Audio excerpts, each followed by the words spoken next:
nobody any explanation. Yeah.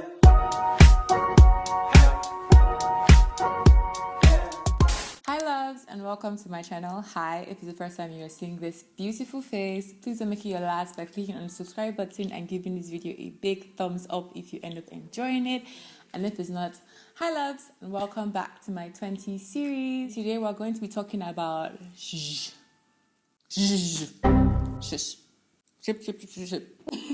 Yes, we're going to be talking about moving in silence, how to talk less, how to do things without letting the whole world know, and maybe like a reality check that some of you actually do talk too much, because I just feel like it needs to be said. So yeah, if you want to know how to move in silence, how I do it, and the steps that have helped me, please keep on watching. Okay, love, so let me just try and define how I would describe moving in silence. That's basically going about your day, going about your life without feeling the need to tell the whole world about it, without inviting people to have opinions. It's just really about you and your journey. And if you do decide to share it with other people, it's a very selective few. I feel in this day and age of technology and mobile phones, a lot of us are not aware of just how much we are putting our business out there, how much we are giving ourselves away, and you're so uncomfortable when you're quiet or when you're by yourself. You have to run to the internet, you have to tell someone, you have to announce it. Why? So I just wanted to share some steps you can apply to your life and help you know, when you're falling out of line. I know we all have different personalities. Some personalities tend to talk more, share more, do more, just in general. And some people are just a bit more reserved, more private. So I know that there's that. But if you're the type of person that you tend to talk more or say more than you should, I hope you apply these steps and I hope they help you. So the first step that will help you to learn how to move in silence in general is to learn how to listen more and talk less. We have 2 ears and 1 mouth for a reason, ladies. Meaning you should actually listen more and speak less. When you speak less, I keep saying it's like reverse psychology. When you talk less or don't talk as much, first of all, most people will notice when you now do eventually talk, because it's like, she doesn't say much. I wonder what's going on in her head. There's this aura of mystery that is around people who don't feel the need to always say something, who don't feel the need to always fill the air with words. Like you're just yapping. Most of the time when you're talking, you're not really thinking. But when you listen more and talk less, it actually enables you to think. Because you're listening, you're processing information, you're taking it in, you're thinking of what that person is saying. And then when you eventually speak, the probability of you saying something nonsense is quite low. Also, when you talk less, it's almost this imaginary boundary you set with people, because maybe they expect you to say more. What it will tell them is more like either she doesn't talk that much or she doesn't want to just talk to me about it. So there's already this line you have set by just simply not talking as much as others, and you're just listening. It will take a bit for someone to come out and ask you like a personal question. It doesn't always hinder that, but it definitely does draw a line, because you're not talking that much to begin with. So why would you be so comfortable to come and ask me something that is you shouldn't be asking me? So it already helps you set that boundary just by not saying as much. Another tip that helps you move in silence is learning to not defend yourself. Ooh, this is a hard one. Learning to not defend yourself. When you are faced with, maybe you hear something about yourself or something that happened, and it's just like you've already said what it is and they're just simply refusing to accept. If you keep trying, first of all, you're going to most likely end up saying more than you should, because you're really trying to prove your point, and you go up all and beyond to just so that this person can just agree with you. Most of the time, it's not worth it. If someone has chosen to believe something, if someone has chosen to misunderstand you, they will forever misunderstand you. That's something you need to make it clear. Some comments I get, for example, on my videos, and when I just know there's no point having a, because this person has clearly, she's already chosen a path. She doesn't want us to be friends. She doesn't want to understand me. She's just taking her own context and has made it negative. Whether that's what I said or not, that's not her business. She's just going to say her mind. So you can already tell when someone just doesn't like you or just doesn't want to agree with you. And you need to be able to know when it's not worth the fight. Because when you start trying, you start talking more, you start saying this, or maybe there's something you didn't want to share, but it's like, oh, this will help me prove my point or make them agree with me, and then you say it, and it's just not necessary. Again, when you do always have to defend yourself, you really make yourself a bit more... You make yourself too accessible. It's always, we all know some celebrities that we always say, we're just like, oh my God, why are you always on this blog? Why are you always saying something? Why can't you just shut up? If we're being quite frank, like, again, understand that it's not easy. I will tell you, sometimes it's very hard not to just always, anything you hear, anything you see, or anything you're tagged to put it on your story and blast and blah, blah, blah. Sometimes just like, it's not worth it. It's literally not worth it. It's not worth your time. It's not worth your words, especially if it's not going to make you come out of character or make you say things just so you can prove what someone is trying to say against you. For example, let's say someone is saying, oh, I thought you told me that you traveled, but so-and-so said this, and so why would you lie? And if you say, no, I actually did travel. Like, no, you're lying. Okay. Sometimes that can also be a trick, because maybe you don't want to tell the person where you traveled to, when you traveled, what you traveled to do. But because this person now said, no, you're lying, it now forces you to bring up that information that you actually didn't want to let them know, because you're trying to defend and prove to them that, no, I wasn't lying, I actually did travel. You need to know. And also know when someone is trying to trick you into giving up more information, because people do that. Some people will react in a way just to bring out a certain reaction from you. So maybe they do know that you travel, but oh, if I say this, you're gonna say more. Understand that some human beings are not as simple as you might think they are. Some people really do that to get information out of you. So that's a perfect example of you trying to defend yourself and now offering more information that you shouldn't. So always learn to, you know what, whatever you think, that's fine. You know, if I've said something, you're choosing not to, I don't have to go out my way to bring out evidence and files and this. It's not that serious. It's really not that serious. So yes, learn not to defend yourself all the time. Another tip that will help you move in silence and actually give you an upper hand in most things is learning to not always be the smartest person in the room, or trying to prove that you are the smartest person in the room. Let me give two instances. There are two countries and they're not happy with each other. In one instance, one country tells the other country, I'm going to fight you and we're going to attack you on this day at this time, so get prepared, we're coming. You've already told that other party or that other country, so they're going to gather up, fortify, get more soldiers, get this, get that, because they're getting ready for war. And in another instance, the one country doesn't tell the other country and just ambushes them. So what happens? That country is not protected. They didn't plan it. They are caught like, oh my God, what's happening? And most likely the other country who didn't tell them they were coming will win. I used to be the type of person that whenever I get any bit of information, I would spill it. I would say it, maybe about another person, just to prove that, oh, I know this, da, da, da. Let's bring up the lying situation. Let's say that same person actually did travel and you know for a fact that they are lying to you. You don't have to say, oh my God, I know you're lying to me. You don't have to say that. It's just information that you have and you keep. And see what happens. That's also another way you can tell someone's true intentions.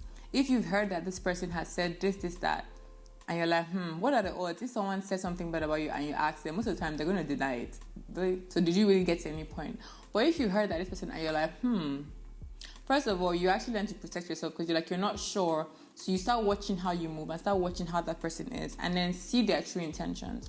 You don't always have to, any bit of information you get, you're like, oh my God, you said this, that means you're lying. Why are you lying to me? That's not moving in silence. That's just everything you say. You just put, where's your power? There's no power. There's this book called 48 Laws of Power. That book is so messed up in so many ways, but it's honestly so mind-opening. You don't have to always say everything that comes to mind. Sometimes think, this is actually not the same thing as being fake and pretending to, maybe you know this and you're just trying to, no. There's just a difference between having information, sitting on it, and just looking at what the person is doing and compare. You don't always have to bring it up. Sometimes you have that information, sit on it. Just be watching that person. That's more power. I feel that's more effective to really know, is this person really doing what they're saying the person is doing? You know, sometimes it's better to know your enemies well before you react. So try to decipher. Let's talk about it. If you actually tell this person, oh, here, this is what happened. And they're like, oh my God, no, I would never. What have you achieved? In some situations, that can come up, but sometimes it's just better, maybe even if eventually you bring it up, it's always good to watch. It's always good to sit on that information and just watch and see what happens. You have more power when you know someone's intentions and then you act accordingly, because if the person doesn't know that you know, they can continue, and then you can protect yourself and know, okay, this person, I know she's like this. I know she when I tell her something, she goes to tell another person. I will then not discuss certain things when this person is here. You don't have to fight with the person. You don't have to, because everybody can fight with everybody. I feel like it's such an immature thing to do. You can't fight with everybody. It's not good to fight with everybody, because sometimes you might need that person's help. You might think, oh my God, okay, you don't have to burn every bridge. Some bridges are not worth burning. You can, avoid the bridge and go through the tunnel, but it doesn't mean you have to burn that bridge. So if you know this person, you've heard so many times that she's always talking about you, you can now okay, you know what? I'm just going to be more careful with what I tell this person and then go this way. But sometimes if you don't tell her, oh, I heard you talking about me, first of all, she's most likely going to deny it. And then people now make up, and you don't continue because you feel like you made up, right? You don't continue telling her stuff, and she continues to when you actually think about it, you are actually the smartest. You're actually the smarter person. You have the upper hand, but that person is unaware. So the point, I don't know if I made the point well, but it's like you don't have to always prove to the other person that I know more than you know that I do. You don't have to. That's not real power. You don't have to know. The fact that you still know is the actual power, and that's the whole moving in silence. Sometimes you don't have to say it. Another tip to moving in silence is knowing that you owe nobody any explanation. Again, we're talking about your personal life. Maybe if it's work, obviously, if your boss is saying why you're not at work, they pay you, so yeah, you owe your boss that explanation. But speaking generally, understand that you owe nobody any explanation. So if someone asks you something, you don't have to answer. You don't have to answer. And it can be a bit uncomfortable, especially in person, because it's now like a bit awkward, but sometimes you have to learn to embrace that awkwardness. If someone asks you a question that is just very unnecessary and quite frankly rude, you do not have to answer. You just be like, oh, I don't talk about it. Oh, that's an inappropriate question. One thing that has helped me in that situation is, as awkward as I feel, I make that person feel awkward, because you're not about to make me feel awkward because you asked me that question. Or say someone asks you a personal question and they sometimes always this like, oh my God, I have to answer. No, that's a lie. You do not have to answer. You can say, I don't want to answer. Literally just that. Who's going to beat you? For example, let someone ask you, oh my God, let's say like I do YouTube, and someone asks me, oh, how much do you make monthly? Yes, people have actually asked me that. I'm like, oh, how much do you make monthly? There's always this silence, because it's so funny. You'll be feeling, oh my God, I have to answer. But when you ask them back, they literally don't answer as well. And they laugh because they get the joke.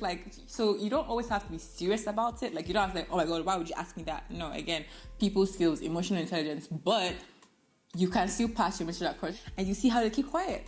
So you're now boo-boo the fool that thinks, oh, I have to answer because you asked me. No, throw it back.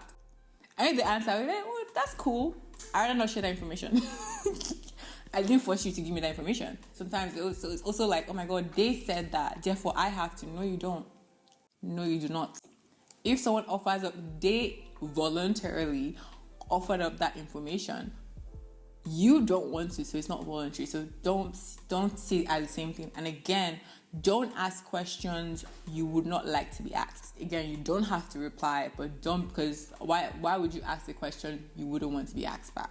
Do you understand? So be more confident, be more assertive. It can be very uncomfortable, it can be awkward, but I feel like you feel far much worse if you force yourself to give out information that you did not want to give out simply because you were trying to avoid an awkward situation, making that person feel uncomfortable. Get over it. Please get over yourself, So embrace the awkwardness. And lastly, if not one of the most important tips when it comes to moving in silence is keeping your plans to yourself, or at least until it's already in the process.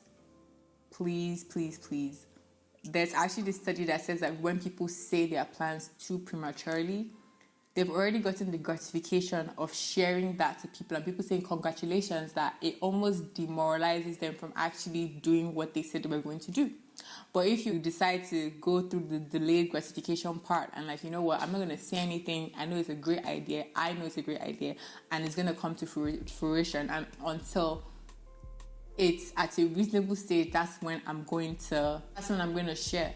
And also, when you don't share your plans before it's time, it also saves you a lot of explaining, or like, oh, you said that, what happened? It makes the journey harder. Maybe you really had hopes of something happening and it didn't fall through. It's already hard trying to move past that. They now compare when people are now saying, oh, but you said this, what happened? You know, an example is when I was house hunting. I mean, I could have done a house hunting video, you know, carrying it, but I was like, no, this is already so, it's taking a toll on me. I barely even said anything. It was up, and even when I even posted the video, I was so scared. I was like, oh my God, what if something happens? What if like they say, oh, you know what, he doesn't want to rent anymore? How am I going to explain it to YouTube? Do you understand? So it actually really took me some time to understand that, okay, it's yours. You can post this. You can say. It took me so long, because when I posted that video, I had gotten the house for almost a month at that point, but I was just like, So never feel pressure to say things you're not comfortable with, that you don't want to share, especially if you're in this line of work. YouTube will make you, if care is not taken, say everything about your entire family, and people can ask the questions. It's fine, but you as a creator, you have to know, I have to draw the line. I want to keep some parts of myself for me, for the people that I know, for my close circle. People don't have to know your whole personality online. You know, I'm very aware sometimes when I show my playful side, people are like, oh my God, you like this? I'm like, y'all didn't know. I just don't show 100% of myself. And sometimes that's not intentional. Sometimes it is intentional. Oh, this is separate from work. Just like a balance, you know. You don't always know a creator simply through their vlogs. That's like a small fraction of their lives. So that's it, love. I hope you love this video. These are just a few tips I always use to remind myself, because we all are human beings. Sometimes we might get in the moment like, oh my God, I need to know. It happens to everybody. You don't have to prove anything to nobody. It's your life, it's your journey, it's your business. Okay? And don't let anyone make you feel, oh my God, it's just noise. Block out the noise. So I hope you guys love this video. If you did, don't forget to give it a big thumbs up. Don't forget to subscribe. And I'll hopefully see you in my next one. Bye.